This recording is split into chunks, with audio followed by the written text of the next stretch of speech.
Dear students, आप सभी लोगों का फिर एक बार स्वागत है आज के क्लास में। आज का क्लास मैथ का क्लास होगा और मैथ के क्लास में हम लोग बिहार बोर्ड में जितने भी क्वेश्चन पूछे गए हैं उसी क्वेश्चन को हम लोग सॉल्व करेंगे। और बहुत इंपॉर्टेंट क्वेश्चन है और 2024 के लिए तो खास करके वेरी वेरी इंपॉर्टेंट हो जाएगा। मोस्ट इंपॉर्टेंट ये क्वेश्चन होगा, आप लोगों के लिए होने वाला है, क्योंकि ये 2024 में आपको इसी टाइप का क्वेश्चन पूछेंगे। और आप लोग सबसे पहले इसका कितना सही बनाएंगे आज के क्लास में ये कमेंट में लिख दीजिएगा कि इतना में इतना सही बनाया है। तो चलिए बिना देरी किए सीधे हम लोग टॉपिक में चलते हैं, देखते हैं कि पहला क्वेश्चन हम लोग का क्या है। तो आइए, पहला क्वेश्चन कहता है यदि यदि बहुपद, देखिए बहुपद दिया हुआ है, ये बहुपद है, ठीक है, ध्यान दीजिएगा, ये क्या है, बहुपद है। यदि बहुपद 6x³ minus 11x² minus 3x plus 2 के शून्यक अल्फा अल्फा बीटा गामा हो तो हमको निकालने बोला है क्या, हमको निकालने बोला है alpha into beta plus alpha gamma, यानी alpha beta plus beta gamma plus gamma alpha का मान क्या होगा। तो आप लोग मैथ में चैप्टर नंबर 2 में पढ़े हैं बहुपद में, ये बहुपद से है ये क्वेश्चन, ठीक है। तो बहुपद में आप लोग पढ़े हैं जब भी त्रिघात बहुपद होता है, ध्यान से सुनिएगा, त्रिघात बहुपद होता है तो 3 शून्यक होता है। यहाँ ध्यान दीजिएगा, त्रिघात बहुपद के शून्यकों की संख्या 3 होता है। तो यहाँ पर शून्यकों की संख्या कौन 3 है, एक है अल्फा, दूसरा है बीटा, तीसरा है गामा। तो 3 शून्यक के लिए 3 फॉर्मूला हम बताए थे आप लोगों को। और जो बच्चा नया है तो वो भी देखिएगा ध्यान से, क्या देखिएगा कि यहाँ पर सबसे पहले यानी 3 शून्यक जो है, 3 शून्यक जो देखेंगे हम लोग तो वो देखेंगे क्या, पहला 3 सूत्र बताए थे 3 शून्यक के लिए, त्रिघात बहुपद के लिए। एक बताए थे कि alpha plus beta plus gamma बराबर बताए थे माइनस b/a, एक सूत्र ये बताए थे।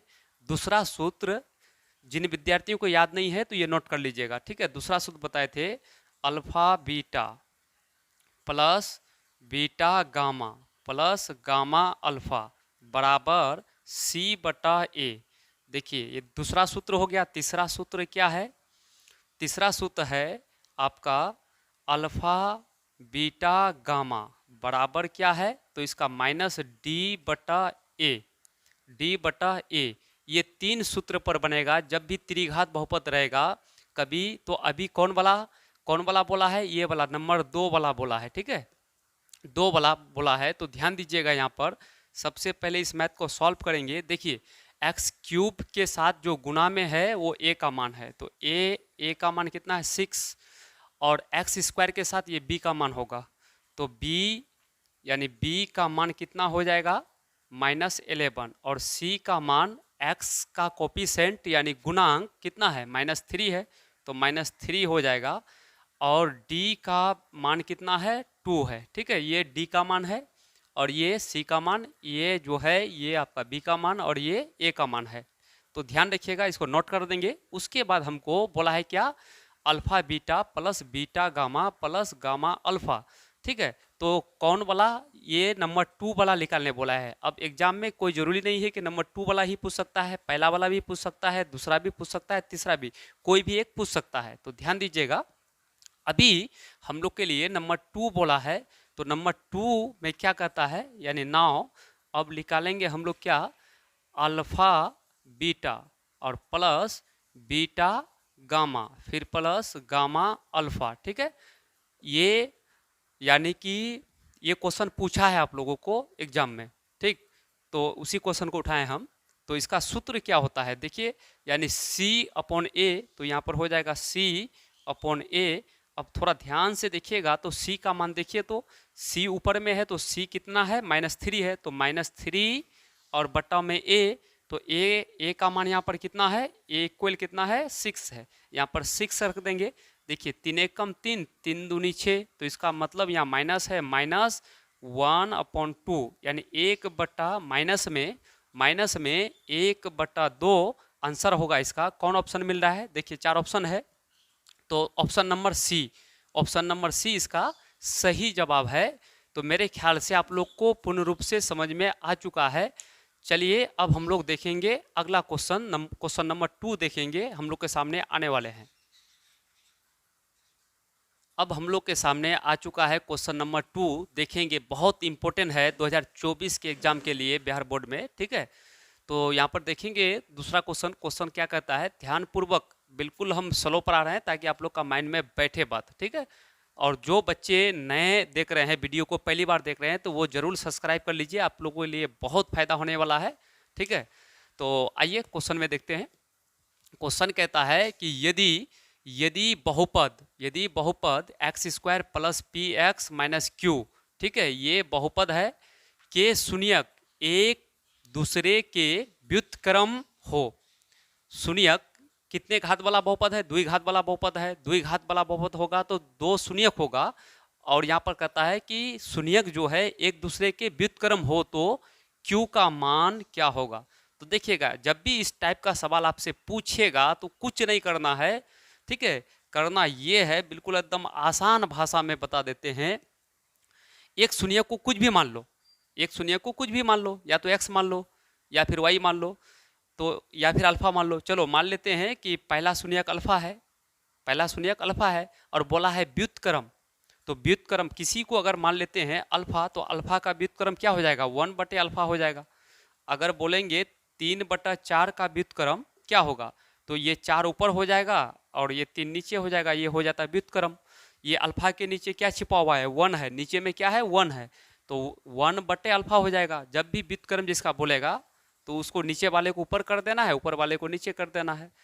तो व्युत्क्रम, तो यहाँ पर व्युत्क्रम पहला शून्यक हो गया अल्फा, उसका व्युत्क्रम ले लेते हैं 1/अल्फा, ठीक है। अब देखिए दो शून्यक हो गया, एक शून्यक अल्फा हो गया, दूसरा शून्यक 1/अल्फा हो गया, दोनों का व्युत्क्रम लेने बोला है इसलिए ऐसा लेते हैं हम लोग। तो यहाँ पर शून्यकों का ये क्या हो गया, गुणनफल हो गया। तो शून्यकों का गुणनफल का फॉर्मूला आप लोग पढ़े हैं, क्या पढ़े हैं, गुणनफल का फॉर्मूला C/A, क्या पढ़े हैं, C/A। तो ध्यान दीजिएगा, ये अल्फा अल्फा कैंसिल हो जाएगा, तो इधर क्या बचेगा, 1 बराबर C। तो यहाँ पर देखिए, यहाँ पर यानी A का मान यहाँ पर है 1 और B का मान क्या है, P है। एक्स स्क्वायर के साथ A का मान और x के साथ गुना में जो है वो B का मान, और यहाँ पर जो बचा हुआ है यह C का मान है। किसका मान है, C का मान। यहाँ पर लिख भी सकते हैं कि A बराबर एक्स स्क्वायर के साथ कोई भी डिजिट दिखाई नहीं देता है तो क्या होगा, 1 होगा, और B का मान एक्स स्क्वायर के साथ गुना में क्या है, P है, और C का मान लास्ट वाला क्या है, -Q है, ठीक है। तो यहाँ पर देखिए ये कैंसिल हो गया ऊपर नीचे, तो 1 बचा, 1 इक्वल क्या हो जाएगा, C का मान क्या है, -Q अपॉन यहाँ पर क्या है A, तो A का मान देखिए क्या है, 1, क्या है, 1 है। वैसे 1 का वैल्यू नहीं होता है, तो इसका मतलब ये हुआ कि अब देखिए यहाँ पर इसको हल करेंगे तो -Q बराबर 1 होगा, 1 × 1 तो 1 हो जाएगा ना, ऊपर नीचे क्या होता है, गुना होता है। तो अब यहाँ पर Q इक्वल ये माइनस इसके साथ चल जाएगा तो -1 हो जाएगा।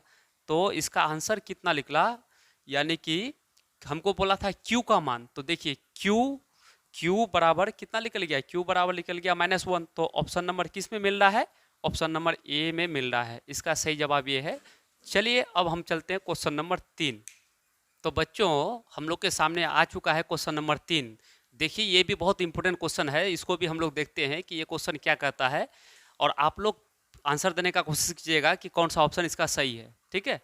तो देखिए अगर आप लोग जितना हम क्वेश्चन पढ़ा रहे हैं उनमें से सबका सही जवाब दे देते हैं या 60% भी दे देते हैं, तो आप अपने आप को मान सकते हैं कि आपका तैयारी बहुत अच्छा है, ठीक।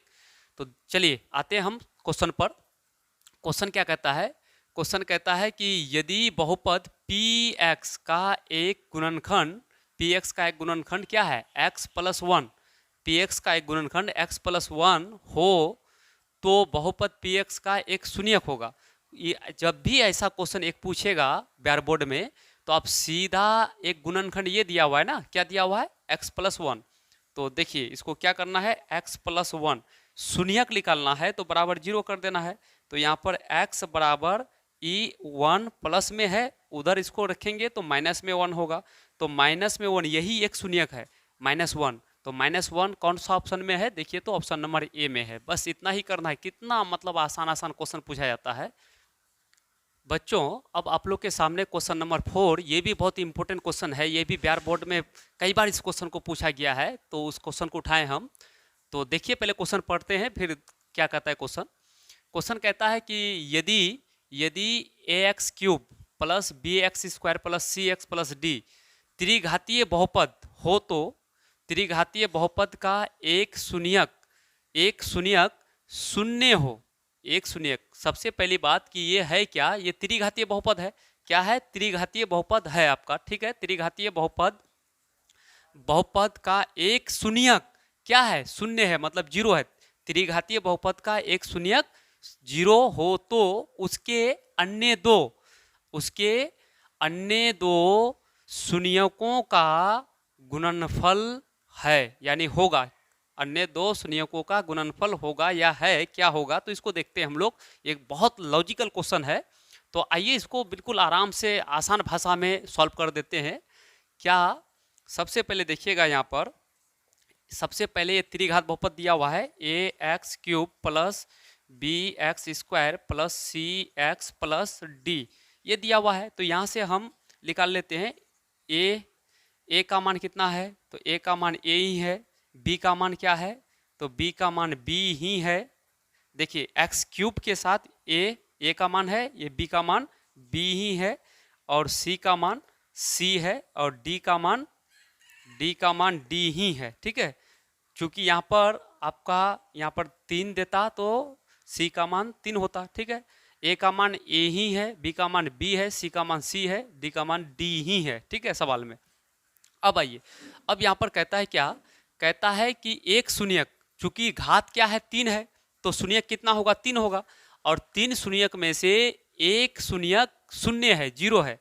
तो मान लेते हैं 3 शून्यक, यहाँ देखिएगा ध्यान से, यानी 3 शून्यक होगा, अल्फा बीटा गामा। त्रिघात बहुपद है तो कितना शून्यक होगा, 3 शून्यक होगा। त्रिघात बहुपद रहने से 3 शून्यक होगा, द्विघात बहुपद होने से 2 शून्यक होगा। तो यहाँ पर जिनमें से एक शून्यक क्या है, जीरो है, एक शून्यक जीरो है, बाकी अल्फा बीटा पता नहीं है, ठीक है। तो हमको क्या बोल रहा है इनमें से कि एक शून्यक जीरो है, तो अन्य दो शून्यकों का गुणनफल निकालना है। गुणनफल, तो जब भी गुणनफल निकालेंगे हम, तो देखिए यहाँ पर अब एक सूत्र होता है गुणनफल, गुणनफल का बात कर रहा है, तो एक शून्यक होता है alpha beta plus beta gamma plus gamma alpha. शून्यकों का गुणनफल इसी को पढ़ा जाता है, ठीक है। तो इसका सूत्र होता है क्या, इसका सूत्र होता है c/a। क्या होता है, c/a होता है।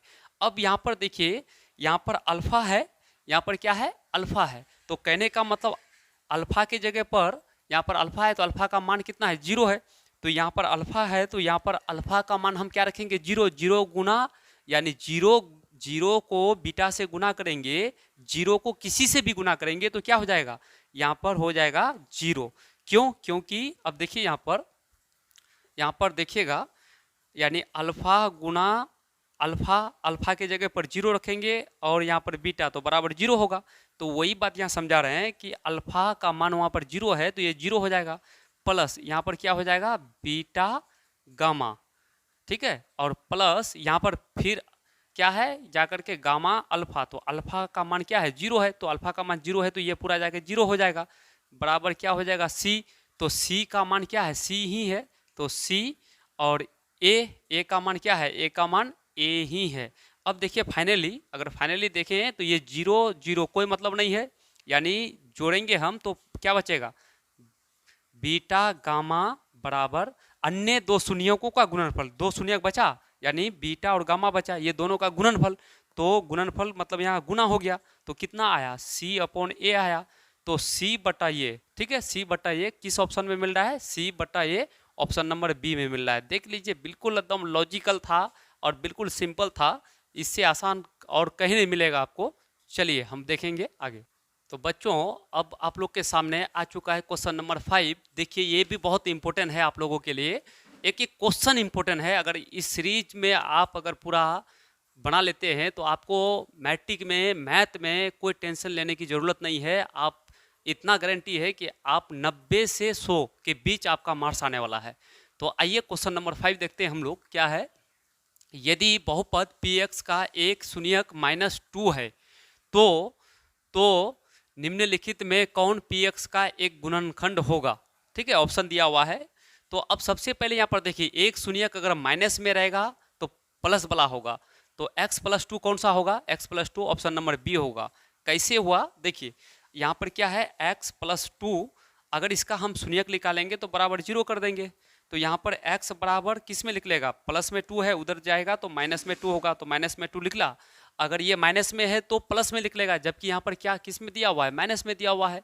और ये तो 1 होगा ही नहीं, ये तो छट गया। यहाँ पर 2 है तो 2 ही आना चाहिए लास्ट में, 1 1 है, होगा नहीं। यहाँ पर 2 किस में आना चाहिए, माइनस में आएगा। कब माइनस में आएगा, जब प्लस में रहेगा। x + 2 बराबर 0 कर देंगे तो x का मान माइनस में आएगा। अगर वो 2 का मान प्लस में दिया हुआ रहता तो हम ऑप्शन कौन लेते, माइनस वाला लेते, माइनस वाला। चलिए ये भी हो गया। चलिए अब हम लोग के सामने आने वाला है क्वेश्चन नंबर 6। अब हम लोग के सामने आ चुका है क्वेश्चन नंबर 6। तो देखिए ये भी बहुत प्यारा सा क्वेश्चन है, बहुत हल्का क्वेश्चन है, बहुत आसान क्वेश्चन है। तो आप लोग जब पढ़े थे चैप्टर नंबर 3 मैथ में, यानी दो चर वाले रैखिक समीकरण युग्म, तो उसमें ये सारा कंसेप्ट क्लियर किए थे। फिर भी हम अभी कंसेप्ट क्लियर करते हैं। क्या कहता है कि दो रैखिक समीकरणों के लेखा चित्र मतलब आलेख, लेखा चित्र का मतलब हो गया आलेख। यदि समपाती रेखाएं हैं तो उनके हल कितने होंगे। तो देखिएगा, समझिएगा, पहला पॉइंट में क्या कि अगर समपाती रेखा होगा, दो रैखिक समीकरण होगा तो दो सरल रेखा होगा, और दोनों सरल रेखा अगर समपाती होगा, एक रेखा आपका ऐसे गया, समपाती का मतलब एक रेखा दूसरे रेखा के एकदम प्रॉपर तरीका से उसी पर होके जाएगा तो उसको समपाती कहते हैं। यानी जैसे एक रेखा ऐसे चला गया, फिर दूसरा रेखा इसी पर एकदम इसी पर होके चला जाता है, यानी एक के ऊपर एक होके एकदम सेम चल जाता है, तो उसी को बोलते हैं समपाती। ये आलेख कैसा हुआ, एक रेखा फिर उसी पर होके चला जाता है तो उसको बोलते हैं समपाती। तो ऐसा हो जब भी होगा समपाती रेखा के लिए, जब भी ऐसा आलेख बनेगा, एक रेखा दूसरे रेखा से होकर ही गुजरेगा उसी से, तो उसको बोलेंगे समपाती रेखाएं। और जब भी समपाती रेखाएं होगा तो उसका हल हमेशा अनेक होता है, अनगिनत होता है, अनंत होता है। तो हल क्या होगा, यानी आपका हो जाएगा अनगिनत, जिसको बोलते हैं अपरिमित रूप से अनेक हल, जिसको बोलते हैं अनंत हल। ठीक है, तो ये क्लियर हुआ। और एक बात समझ लीजिए कि समपाती के लिए ऐसा, अगर दो रैखिक समीकरण हो, दूसरा नंबर में दो रैखिक समीकरण हो और दोनों सरल रेखा किस प्रकार हो, एक सरल रेखा इधर से जाए, दूसरा सरल रेखा इधर, दोनों एक दूसरे को किसी एक बिंदु पर प्रतिच्छेद करे। जब एक बिंदु पर दोनों सरल रेखाएं ऐसे ना होके ऐसे हो, एक सरल रेखा दूसरे सरल रेखा को काट दे, तो तब इस कंडीशन में हम ये सब पॉइंट लिखा दिए थे, इस कंडीशन में कितना हल होगा, केवल एक हल होगा। तीन पॉइंट है इसका। एक क्या है कि जब दो सरल रेखाएं, एक सरल रेखा ऐसे जाए, दूसरा सरल रेखा ऐसे जाए, ठीक है, यानी कभी भी एक दूसरे कभी भी कहीं पर भी एक दूसरे से जाके नहीं मिले या दूर ना हो, समान, जैसे गाड़ी का चक्का देखिए हैं, जाता है एक समान से, ठीक है, दोनों चक्का एक समान से जाता है।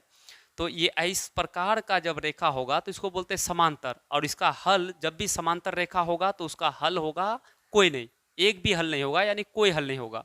यहाँ पर एक हल, यहाँ पर अनेक हल, दोनों रेखाएं एक दूसरे पर चढ़ जाए तो अनेक हल, और उसको समपाती बोलते हैं। और जब दो रेखाएं एक दूसरे को काट दे, प्रतिच्छेद कर दे, तो उसके लिए हल एक होगा। और जब दोनों रेखाएं एक दूसरे के समांतर रहेगा तो उसको क्या बोलते हैं, समांतर रेखाएं, और उसका हल एक भी नहीं होगा। ठीक है, कोई हल नहीं होता उसका। तो आइए इसका आंसर नंबर सी है।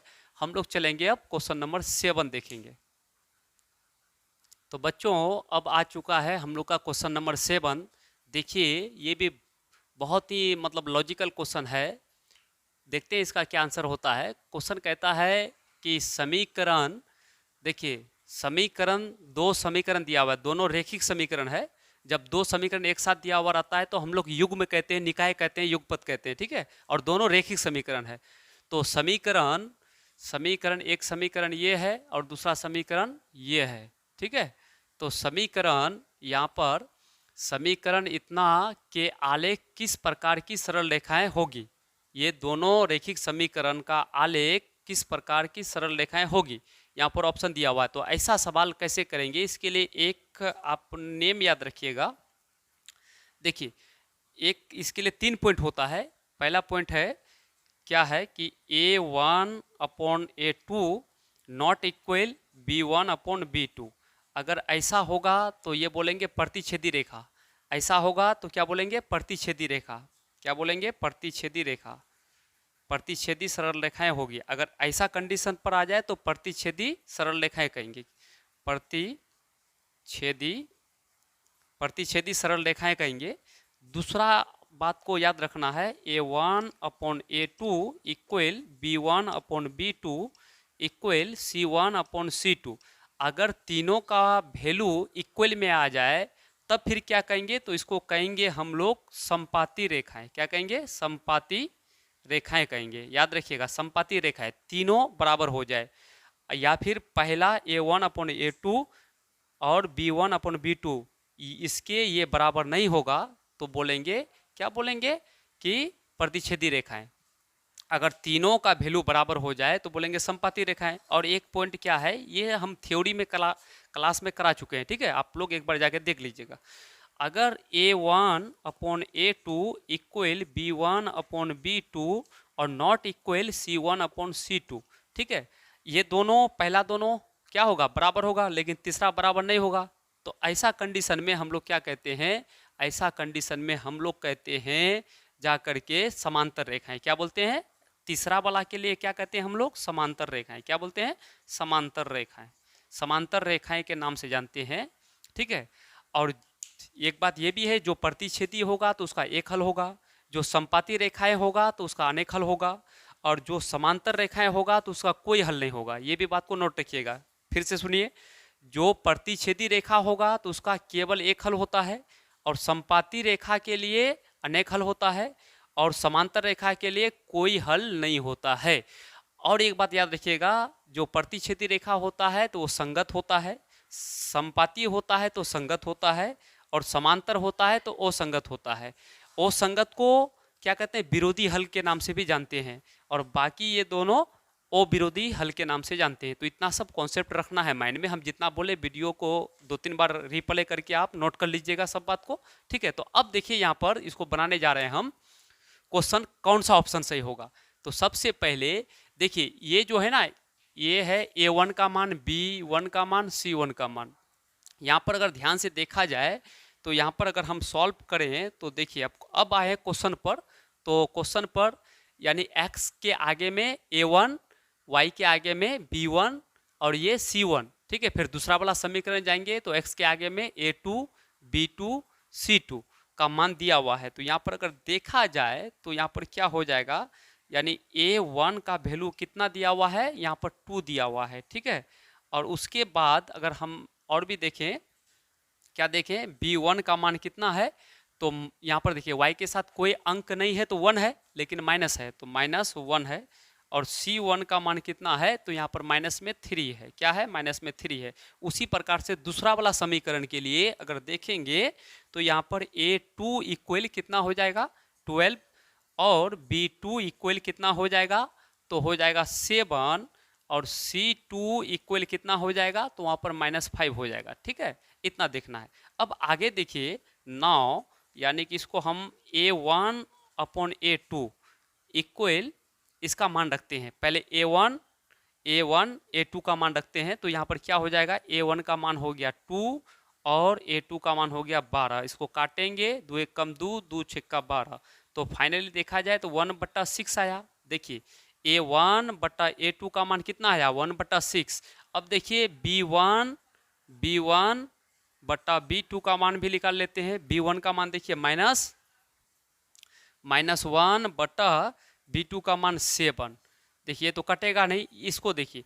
अब देखिए ध्यान से देखिएगा, क्या 1/6, यहाँ पर 1/6 आया, नहीं आया तो पहला ही दोनों में बराबर नहीं हुआ, तो यहाँ पर लिखेंगे चूंकि A1/A2 नॉट इक्वल B1/B2, यानी A1/A2 नॉट इक्वल B1/B2, यानी ये इसके बराबर नहीं है। होगा भी कैसे, क्योंकि इसका मान 1/6, तो इसका भी मान 1/6 आना था, लेकिन आया नहीं, तो इसलिए बराबर नहीं होगा। तो बराबर नहीं होगा तो ये पहला नंबर आएगा, तो पहला नंबर आएगा तो कौन रेखाएं होगा, प्रतिच्छेदी रेखाएं होगा। तो प्रतिच्छेदी रेखाएं कौन ऑप्शन में है, देखिए तो ऑप्शन नंबर सी में है, यानी प्रतिच्छेदी सरल रेखाएं। तो ये ऑप्शन सही होगा। मेरे ख्याल से आप लोग को समझ में आ चुका है। चलिए अब हम लोग देखेंगे क्वेश्चन नंबर 8 को। बच्चों अब आप लोग के सामने क्वेश्चन नंबर 8 आ चुका है। ये भी क्वेश्चन बहुत इंपॉर्टेंट है, तो देखिएगा ध्यान से क्या कि इस क्वेश्चन क्या कहता है क्वेश्चन कि x माइनस वाई इक्वल 0 का आलेख कैसी सरल रेखा होगी। ठीक है, तो यहाँ पर इसको देखना है x माइनस वाई इक्वल 0 का आलेख कैसी सरल रेखा होगी। जब भी ऐसा डाटा दिया हुआ रहेगा, यानी x और y दोनों ही दे रखेगा, दोनों ही x भी दे रखेगा y भी दे रखेगा, तो हमेशा मूल बिंदु से होकर गुजरेगी। किससे, मूल बिंदु से होकर। अगर x और y दे रखेगा तो हमेशा क्या होगा, मूल बिंदु यानी मूल बिंदु से जाती हुई होगी। ठीक है, तो ये ऑप्शन सही होगा। चलिए ये तो आसान था। अब हम लोग देखेंगे क्वेश्चन नंबर 9। देखते हैं, हम लोग का सामने आ चुका है क्वेश्चन नंबर 9। तो क्वेश्चन नंबर 9 क्या कहता है कि दो चर, एक चर है x, दूसरा चर है y। ठीक है, दो चर में रेखिक समीकरण, ये है रेखिक समीकरण ax plus by plus c equal 0 के कितने अधिकतम हल संभव है। तो कहने का मतलब जब भी दो चर में एक समीकरण होगा, दो चर में एक रेखिक समीकरण का हल हमेशा अनगिनत होता है, अनंत होता है। ठीक है, ये अच्छा से पता है। जब भी दो चर रहेगा, जब भी दो चर x प्लस वाई या फिर 5 रहेगा, तो ये भी दो चर, एक चर हो गया x, दूसरा चर हो गया y, दो चर में रेखिक समीकरण है। रेखिक का मतलब एक समीकरण, तो दो चर में रेखिक समीकरण का हल हमेशा कितना होता है, अनेक होता है। कितना होता है, अनेक होता है। ये आप लोग क्लास 9 में भी पढ़े हैं और ये 10 में भी बताया गया है। तो यहाँ पर अनेक हल या फिर अनेक हल का दूसरा नाम अनगिनत हल कह सकते हैं हम लोग, या फिर अपरिमित रूप से अनेक हल भी कह सकते हैं। तो अनगिनत हल होगा, तो ऑप्शन नंबर कौन हो जाएगा, ऑप्शन नंबर सी हो जाएगा। चलिए अब क्वेश्चन नंबर हम लोग देखेंगे 10। अब हम लोग देखेंगे क्वेश्चन नंबर 10 क्या कहता है। क्वेश्चन नंबर 10 देखिएगा ध्यान से। क्वेश्चन नंबर 10 कहता है यदि दो चर में दो रेखिक समीकरणों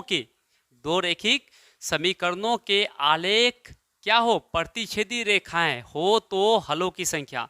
हमने इससे पहला वाला क्वेश्चन में समझाया कि दो चर में दो रेखिक समीकरण होगा तो दो सरल रेखा होगा, और दोनों सरल रेखा क्या बोलता है, प्रतिच्छेदी। एक सरल रेखा हुआ, दूसरा सरल रेखा हुआ। ये दोनों सरल रेखा अगर प्रतिच्छेदी रेखाएं हो, प्रतिच्छेदी मतलब यहाँ पर दोनों रेखाएं एक दूसरे को काटे, तो इसको बोला जाता है प्रतिच्छेदी रेखाएं। जब भी दोनों रेखाएं प्रतिच्छेद करेगा तब हल की संख्या एक होगा, सिर्फ एक होगा। तो कौन ऑप्शन में होगा, ऑप्शन नंबर ए सही जवाब है इसका। चलिए फिर आगे बढ़ते हैं हम लोग। अब हम लोग के सामने क्वेश्चन नंबर 11 आ चुका है। ये भी एक पैटर्न है, ये भी ऑब्जेक्टिव क्वेश्चन में पूछा जाता है। देखते हैं क्वेश्चन क्या कहता है कि निम्न में से कौन x माइनस 2y इक्वल 0 तथा 3x प्लस 4y इक्वल 10 का हल है। तो देखिए ये सब मैथ जो है हम लोग दोनों समीकरण को हल करके पढ़े थे, विलोपन विधि से, प्रतिष्ठापन विधि से, वज्र गुणन विधि से, तुलनात्मक विधि से हल करके क्या निकालते थे हम लोग, x और y का मान निकालते थे। तो यहीं पर ऑप्शन में दिया है कि x और y का मान, तो दोनों को हल करेंगे खास करके तो लंबा प्रोसेस हो जाएगा, यानी कि एक पेज में जाता है ये सब मैथ हल करने से। तो आइए इसका शॉर्ट मेथड से हम लोग कैसे बनाएंगे, शॉर्ट यानी बिल्कुल एकदम सटीक कम टाइम में कैसे बनाएंगे। तो सबसे पहले देखिए इसको कैसे हल करेंगे। शॉर्ट वाला मेथड को आप लोग ध्यान से देखिएगा, 2-3 बार प्रैक्टिस कीजिएगा, माइंड में बैठ जाएगा। ठीक है, तो पहले हम लिख देते हैं पहला समीकरण को x माइनस 2y बराबर 0, ठीक है। फिर उसका दूसरा समीकरण को इसके नीचे लिख देंगे 3x और प्लस में 4y बराबर क्या है 10 है। ये दोनों को पहले लिख देंगे हम लोग, ठीक है। लिखने के बाद देखिए क्या करना है, यानी कि हमको गुना करना है यहाँ से, यानी कि यहाँ से गुना करना है, यहाँ से गुना करना है, ठीक है। यानी अंक को लेना है। तो 4 गुना x के आगे में क्या है 1 है, यहाँ पर x के आगे में कुछ नहीं है, गुना में नहीं है तो 1 है। तो इस 4 को 1 से गुना करेंगे तो क्या हो जाएगा 4, ठीक है। फिर माइनस, अब इसको इसके साथ गुना करना है, ठीक है, इसको इसके साथ गुना करना है। तो यहाँ पर क्या हो जाएगा, यहाँ देखिए यहाँ प्लस में है और ये 2 जो है माइनस में है, ठीक है। तो एक फॉर्मूला का माइनस दे दिए, 4 तिया 12, किस में होगा, यहाँ पर क्या है 3 दूनी 6, 3 दूनी 6 माइनस में, यहाँ पर माइनस यहाँ पर प्लस एक माइनस, तो माइनस वो वाला माइनस और ये फॉर्मूला का माइनस, माइनस माइनस प्लस, 3 दूनी 6, ध्यान से देखिएगा। और ब्रैकेट बंद कर देंगे। उसके बाद यहाँ पर क्या है x है, तो x को लिख देना है, ठीक है, x को लिख देना है। फिर बराबर दे करके अब गुना करना है इसको इसके साथ, ठीक है। तो यहाँ पर 4 गुना 0 तो क्या होगा 0 हो जाएगा, 4 को 0 के साथ गुना करेंगे तो 0 हो जाएगा। फिर उसके बाद क्या करना है कि इस 10 को 2 के साथ गुना करना है, किसके, यानी यहाँ माइनस दे देना है और इस 10 को इस 2 के साथ गुना करना है। तो यहाँ पर देखिए यहाँ प्लस यहाँ माइनस, एक प्लस एक माइनस, तो माइनस होगा और ये फॉर्मूला का माइनस, तो प्लस हो जाएगा, 10 दूनी क्या हो जाएगा 20 हो जाएगा, 10 दूनी 20 हो जाएगा, ठीक है। तो अब देखिए यहाँ पर होगा, यहाँ पर 6 और 4 को जोड़ेंगे तो 10, यहाँ पर x और इधर क्या हो जाएगा, यानी 20 और 0 को जोड़ेंगे तो 20 होगा। तो 10 के 10 कई बार पढ़ेंगे 20 होगा 2 बार। तो x का मान कितना निकलेगा 2, x का मान कितना निकला 2 निकला, ठीक है, आसानी के साथ निकल गया। फिर उसके बाद देखिएगा अब y का मान निकालना है। तो y का मान, यानी समीकरण ये पहला था ना, तो पहला समीकरण क्या था x माइनस 2y बराबर 0। तो x का मान तो निकल चुका है, कितना 2, ये x का मान समीकरण 1 में रख दीजिए। तो यहाँ पर x का मान 2 निकला, x है तो 2 रखेंगे, माइनस 2y बराबर 0। इसका मतलब हुआ कि यहाँ पर आपका माइनस में 2y और बराबर उधर 0 का कोई वैल्यू नहीं है, ये 2 उधर जाएगा तो माइनस में 2 होगा। अब माइनस इधर है उधर है कैंसिल हो जाएगा, तो y बराबर क्या हो जाएगा 2/2, काटेंगे 1 होगा, तो y बराबर क्या होगा 1 होगा, ठीक है। यहाँ पर देखिए x और y का मान निकल, x का मान 2 1, तो यहाँ पर देखिए 2 1, तो पहला ऑप्शन मिल रहा है, x का मान 2 y का मान 1, पहला ऑप्शन मिल रहा है। अब 2-3 बार प्रैक्टिस कीजिए, माइंड में ये सब बैठ जाएगा, ठीक है।